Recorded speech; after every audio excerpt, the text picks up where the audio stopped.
வணக்கம் இந்தியா. இன்றைய தினம் நமது சந்தைகள் ஒரு ஒரு ஷார்ப்பாக லோவராக ஓப்பன் ஆச்சுன்னு சொல்லலாம். ஸோ நேற்றுக்கு நம்ம கூறியபடியே பட் 11 மந்த் லோ 23,697.80 என்ற புள்ளிகளை டச் பண்ணி அதன் பிறகு கிட்டத்தட்ட ஒரு 305 புள்ளிகளுக்கு மேலே ரெக்கவர் ஆகிட்டு பட் ஓவராலாக 444 புள்ளிகள் குறைந்து 24,005.80 முடிவடைந்திருக்கிறது. அதாவது நியரிங் தட் இந்த ட்ரிமிங் த லாசஸ் ஏர்லி லாசஸை பார்க்க முடிஞ்சதுன்னு சொல்லலாம். மெயினாக ஆயில் ப்ரைஸஸ் அதிகரித்தது மற்றும் மிடில் ஈஸ்ட் டென்ஷன் அது வந்து இந்த ஒரு கான்ஃப்ளிக்ட் வந்து ஒரு ஹைட்டண்ட் எஸ்கலேட்டிங்கில் மார்க்கெட்டில் ஒரு concern over growth then inflation and நம்மளுடைய இம்போர்ட் பில் இதெல்லாம் சேர்ந்து சென்டிமெண்ட்டை வந்து இன்றைய தினம் பாதித்தது என்று சொல்லலாம். மேலும் எப்பொழுதுமே சொல்லுவோம், ஃபால்ங்கிறது டெம்பரவரி, ரைஸுங்கிறது பர்மனண்ட். அதை வந்து நம்ம எப்போதுமே மறக்கக்கூடாது இல்லையா? ஸோ அதுபோல் இந்தியாவுடைய வாலட்டிலிட்டி இண்டெக்ஸும் பார்த்தோம்னா கிட்டத்தட்ட இன்றைக்கி 17.5% ஜம்ப் ஆகிருக்கு. அண்ட் 23.36 அதாவது எபோவ் 23 முடிவடைந்திருக்கிறது. க்ரூட் ஆயில் ப்ரைஸஸ் பார்த்தோம்னா இன்றைக்கு மாத்திரமே 26% மேலே highest since July 2022.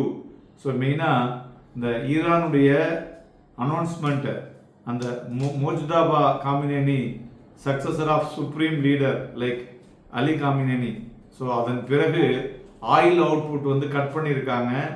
Iraq, Kuwait, அதுமாரி இந்த எல்என்ஜியும் பார்த்தீங்கன்னாக்க reduction from Qatar, compounded fear இதனால பார்த்தீங்கன்னாக்க நிறைய இந்த மிடில் ஈஸ்ட் ஷிப்மெண்ட்லாம் வந்து டிஸ்டர்ப் ஆகிருக்கு. இந்த கேஸை குறைச்சதுனால கேஸ் ப்ரைஸஸ் இன் யூரோப் பார்த்தீங்கன்னா ஒரே நாளில் 14% மேலே எகிரி இருக்கு. இங்கேயுமே நமக்கு பார்த்தீங்கன்னா கேஸ் ப்ரைஸஸ் இன்க்ரீஸ்டு. கன்சியூமருக்கு வந்து 60 ரூபாயும் கமர்ஷியலுக்கு வந்து 120 ரூபாய்க்கு மேலே ஏறி இருக்கிறத பார்க்க முடிகிறது என்று சொல்லலாம். ஸோ மேலும் இந்த தினம் அட்வான்சஸ் 426, டிக்ளைன்ஸ் வந்து 2329. ஸோ மார்க்கெட்டினுடைய பிரெத்தை பார்க்கும் பொழுது it is on the negative வே அப்படின்னு சொல்லலாம். மேலும் டோட்டல் கான்ட்ரிபியூட்டரில் நிஃப்டி 50 வந்து பிரெத்தை வைத்து பார்க்கும் பொழுது கிட்டத்தட்ட ஒரு 787 பங்குகள் 52 வீக் லோவும் ஒரு 16 பங்குகள் 52 வீக் ஐயும் இன்னைக்கு டச் பண்ணியிருக்கு. அதேமாரி 52 ஸ்டாக்ஸ் வந்து இன்னைக்கு அப்பர் சர்க்கியூட்டு, 173 ஸ்டாக்ஸ் வந்து இன்னைக்கு லோவர் சர்க்கியூட்டுங்க. அதுபோல் துறைகளை பார்க்கும் பொழுது ஐடி தான் கொஞ்சம் உயிரை வச்சுட்டு இருந்தது மேலே ஸ்க்ரீனில். அது ஏன்னா பிகாஸ் ஆஃப் நம்மளுடைய இந்திய ரூபாயினுடைய வீழ்ச்சி அதனுடைய எக்ஸ்போர்ட்ஸில் பெனிஃபிட்டாக இருக்குன்னு சொல்லிட்டு அது ஒன்று இருந்தது. பாக்கி all other sectors are in red, especially automobile, PSU and banking sector more than 3.5 to 4%, 5% வரலையும் இன்னைக்கு வீழ்ச்சியை சந்தித்துச்சு என்று சொல்லலாம். ஆட்டோ வந்து 4.1, அது மாதிரி ஐடி இண்டெக்ஸ் தான் 0.08%. மிட் அண்ட் ஸ்மால் கேப்பும் பார்த்தோம்னா 1.97 and 2.27% விழுந்திருக்கு. ஸோ அதனால் ப்ராடர் இண்டெக்ஸும் ரிலேட்டிவ்லி ஒரு பெட்டர் இன்புட்டில் இருக்குது என்று சொல்லலாம். ஸோ மேலும் ஸ்டாக்ஸை பொறுத்தவரை பார்த்தோம்னா விப்ரோ, ரிலையன்ஸ் இண்டஸ்ட்ரீஸ், அப்பல்லோ ஹாஸ்பிட்டல், இன்ஃபோசிஸ், சன் ஃபார்மா இவையெல்லாம் ஏறிய பங்குகள். இறங்கினதில் டாடா மோட்டார் பேசஞ்சர் வெஹிக்கிள், அல்ட்ராடெக் சிமெண்ட், ஏஷியர் மோட்டார், மாருதி, பஜாஜ் ஆட்டோ இவையெல்லாம் இறங்கிய பங்குகள் என்று சொல்லலாம்.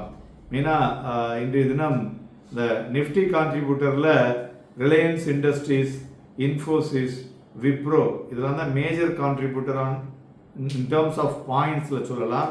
அதேமாதிரி இறங்கினதில் ஹெச்டிஎஃப்சி தான் முதல்ல 55 பாயிண்ட் பிடிச்சி எடுத்திருக்கு. அதுபோல் ஐசிஐசிஐ பேங்க், ஸ்டேட் பேங்க் ஆஃப் இந்தியா. ஸோ நண்பர்களே, இன்றைய தினம் சுகர் செக்டார் பார்த்திங்கன்னா தனியாக ஏறி இருக்கு. காரணம் என்னென்னா இந்த ஆயில் டென்ஷனில் எத்தனால் பிளெண்ட் அதிகரிக்கக்கூடும் என்பதனால சுகர் ஸ்டாக்ஸில் ஒரு மொமெண்டம் வந்திருக்கு. காலையிலே அதை பற்றியும் சொல்லியிருந்தோம். அதுபோல் இன்றைய தினம் தங்கம் வந்து 1234 ரூபாய் இறங்கியிருக்கு, 1,60,400. வெள்ளி 4,500 ரூபாய் இறங்கி 2,63,754.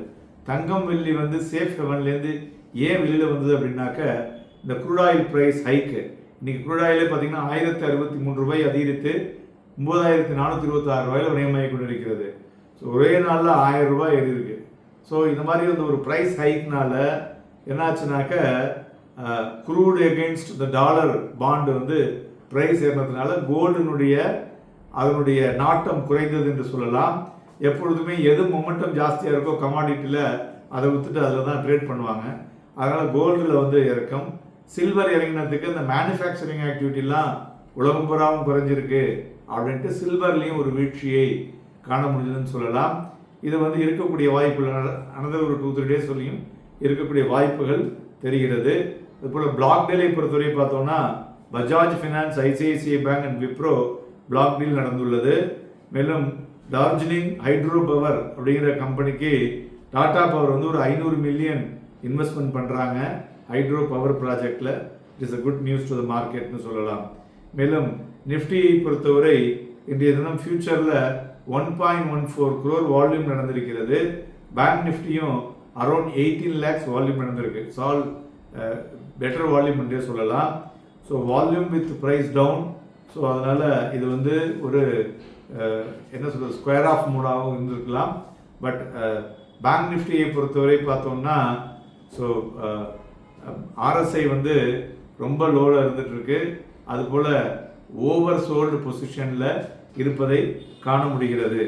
ஸோ நிஃப்டியை பொறுத்தவரை 24,305.40 இப்பொழுது ஒரு ஸ்ட்ராங் ரெசிஸ்டன்ஸாக இருக்கக்கூடும். அதுபோல் சப்போர்ட் வந்து 23,935.70 ஒரு ஸ்ட்ராங் சப்போர்ட்டாக இருக்கக்கூடும். நாளைய தினம் மார்க்கெட்டை பொறுத்தவரை மார்ச் 12 அன்னைக்கு சிபிஐ டேட்டா இருக்குது. அது வரலையும் நாளைக்கு நம்மளுக்கு F&O க்ளோசிங் இருக்கிறதுனால வாலட்டிலிட்டி இருக்கக்கூடும். அதனால் விற்று வாங்குவதற்கும் வாங்கி விற்கவும் ஏதுவாக இருக்கக்கூடும். நன்றி, வணக்கம்.